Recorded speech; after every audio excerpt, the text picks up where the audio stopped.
Everyone, Erin MacPherson here. Hello, everyone. Thank you for joining us this morning. I have Dr. Leah Sera joining here with me this morning. She is the program director for the University of Maryland School of Pharmacy's new program. It is the Masters of Science in Medical Cannabis Science and Therapeutics. Just had their first graduating class this year. Thank you so much for joining us this morning, Dr. Sera. It's my pleasure. Thanks for inviting me. And I want to make sure I got the correct name in there. It's a long one for the program. Yep, that's absolutely right. So the first thing I wanted to talk with you about is just what exactly is this program? So this is a 2-year part-time 30-credit Master of Science program focused on really the comprehensive education related to the science, the clinical aspects, and policies related to medical cannabis. And so it started 2 years ago, just had our first graduating class, but it began a lot longer before that. I mean, with medical marijuana being legalized in Maryland in 2014, when I'm talking to some of the staff members there, shortly after that is when you really started to brainstorm of, okay, how can we be on the forefront of this? So can you talk me through just the process leading up to the program actually beginning? This master's program, initially the dean of our pharmacy school, Dr. Natalie Eddington, conceived of this program and announced her intention to develop it. The first I heard of it was in 2017. And I thought, this is great. This is a perfect program for our school. I went to my department chair and said, I would like to be involved in this program in some way. Can you put in a good word to with the dean for me? Maybe I could teach a course in the program. And so when I met with the dean and shared some of my ideas, I was lucky enough to be given the reins to actually develop the program and lead the proposal and the implementation of the program. And it's been really exciting and challenging part of my career. It's really exciting being able to talk with you about that, of just kind of, I wanted to be a part of it. And then I kind of wound up leading it and really being at the forefront of that development. So what really was that development from there after you started working with Dr. Eddington and the rest of the staff to really get the ball rolling? What were those steps? The first things that we did were to look at some of the medical literature, because a number of studies have been published at that time in 2018 and 2019 when we were doing a lot of this development, mostly of healthcare professionals that didn't feel like they had received adequate education on medical cannabis to be able to then educate their patients. And so that was kind of a starting point, like what do we need to include in this curriculum? And then we also surveyed individuals in the Maryland medical cannabis industry to find out, what would you be interested in learning in such a program? Would you be interested in going to a master's program? And so we use that information as well. And I think the biggest stepping stone in curriculum development for me was when we decided that we didn't just want to offer this program to clinicians. We didn't want this to just be a program for physicians, nurses, and pharmacists, even though that we certainly wanted those individuals to be a part of our program. We wanted to be able to offer this program and this foundational knowledge to the very diverse group of individuals who are part of the field. And that includes scientists, and it includes non-scientists and people who aren't clinicians, like patient advocates, educators, business owners, entrepreneurs. And so to do that, we needed to develop courses that were accessible to individuals who didn't have a science background, but also be interesting and challenging for those who did. And I think that was really where we started, in terms of thinking about the breadth and the depth of this program. When we spoke before, I believe you mentioned to me about 70% of the students in the program are actually leaning towards creating something new, being innovative in this cannabis industry. Is that the case? Right. When we started the program, in our initial cohort, about a third of our students had already had some experience in the industry. And when we surveyed those students who have just recently graduated in May, about 70% of those who responded said that they were looking to start a new career path. Whether that is in research and development, or in a clinical practice, or in the industry itself, in terms of in labs or in dispensaries.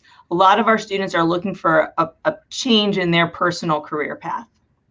It's very interesting to hear that, just because it goes back to the diversity of the students that you have in this program. A lot of them may not have had that science background, so maybe that was something they were already thinking about before, but the number increasing and changing over the course of the program is really interesting. I mean, the cannabis industry itself has been constantly changing, with laws changing, continued research. So was that a surprise to you to hear that?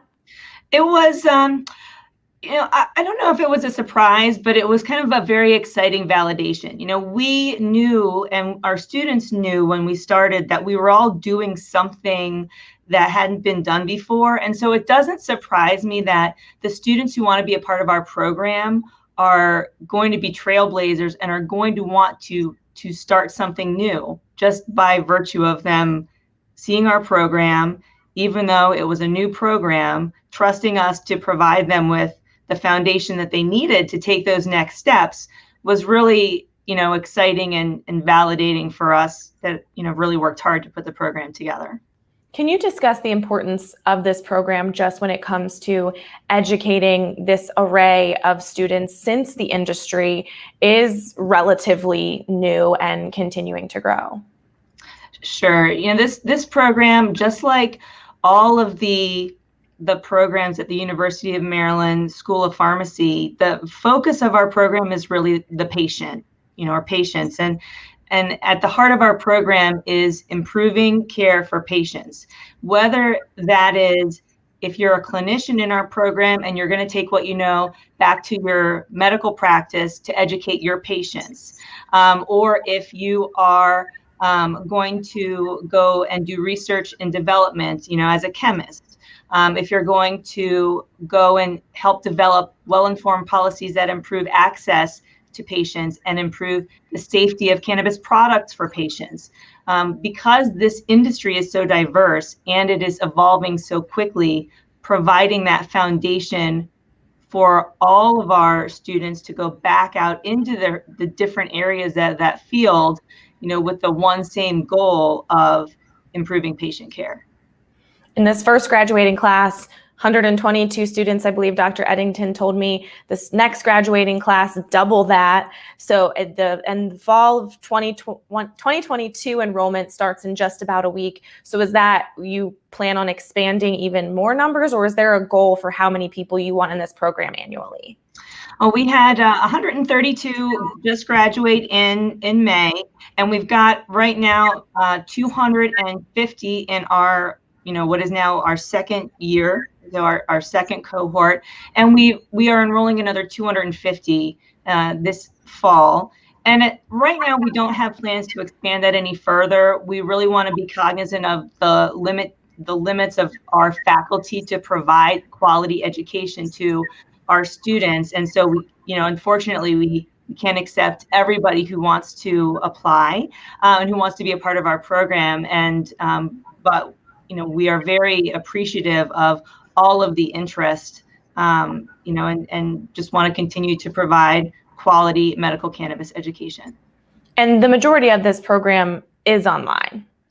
The majority of the program is online and asynchronous, meaning that students don't have to log on at any particular time. Most of our students have, are working professionals. We have very few that are full-time students, so that flexibility built into the program was very important to us.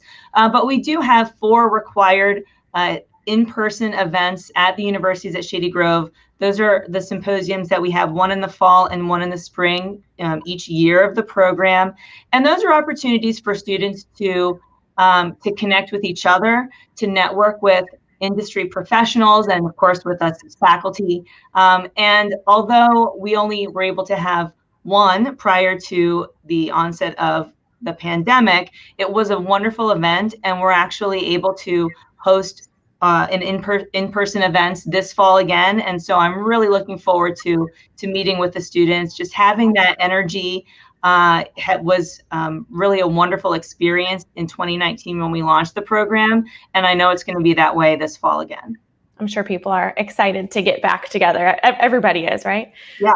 But with this program being mainly online, so it probably wasn't a big, you didn't have to adapt too much because of COVID. Still had to, everything kept rolling on schedule pretty much, minus those in-person events. That's right. Yeah, we mostly just kept our courses going as planned. We did have to, adapt our symposiums to a virtual format for, the 18 months or so that we were, all in our homes.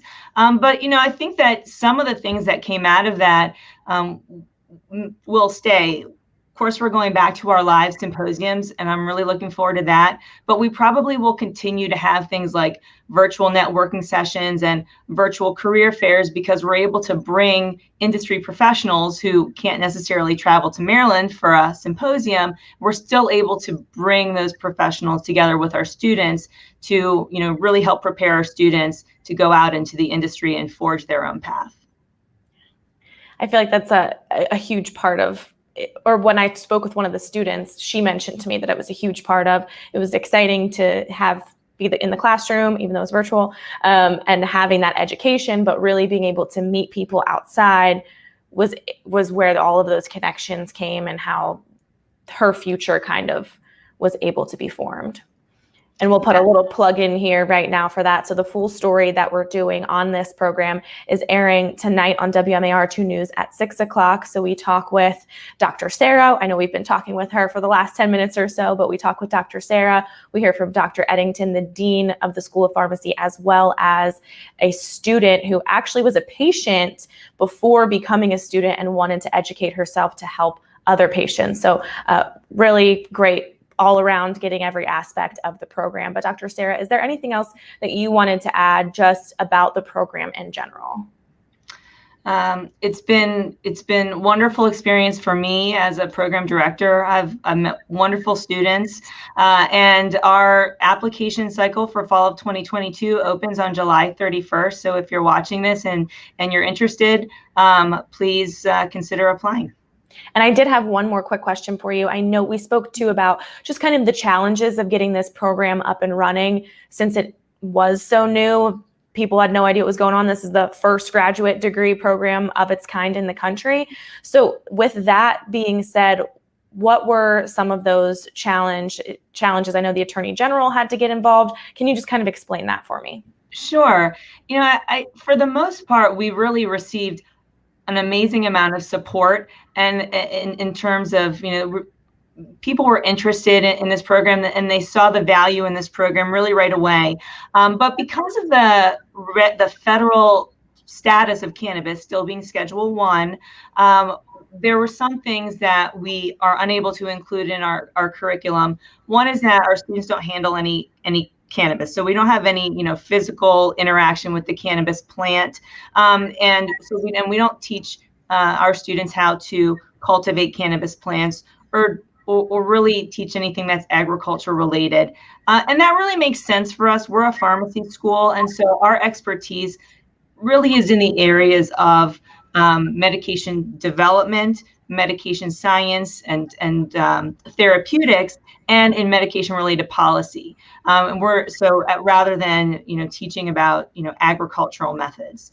But we did have to run the curriculum by the Maryland Office of the Attorney General to make sure that we weren't going to get any negative attention from the wrong people. But so far the program's been incredibly successful, and I think that as regulations evolve and as this industry evolves, we'll also be able to evolve our curriculum. We never anticipated that the curriculum development would be like one and done, and we would never change it. We know that as policies change, as the science, we understand more about the science, and we have more research to back up, to support the use of medical cannabis for different conditions.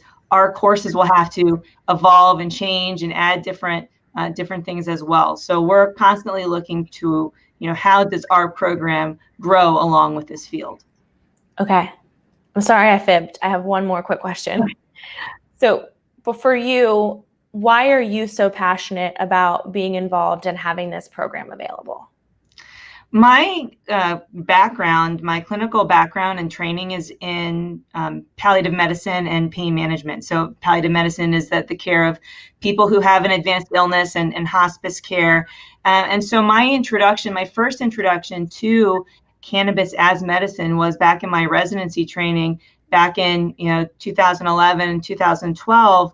I already had that experience of listening to patients and learning a little bit about this plant. So the opportunity for me to both learn more about it through the development of this program was important to me, professionally, and then being able to extend that educational opportunity to so many students around the country and even the world has just been a wonderful experience for me. Is there anything else you wanted to tell people about the program? No, I think that if you're interested, please apply or reach out. And thank you so much for having me on the show. I really appreciate the opportunity to talk about this program. Thank you for joining us this morning. We have all of that information on our website, WMAR2news.com, for all of the links to your website, the enrollment, everything that you need to know about this program. And again, the full story is airing tonight on WMAR-2 News at 6 o'clock, where we hear from Dr. Sera again, Dr. Eddington, and a student who has graduated and has some big goals for her future now with this degree. So we hope you guys check that out. All right. Thank you so much, Dr. Sera, and everyone have a wonderful day. Thank you. You too.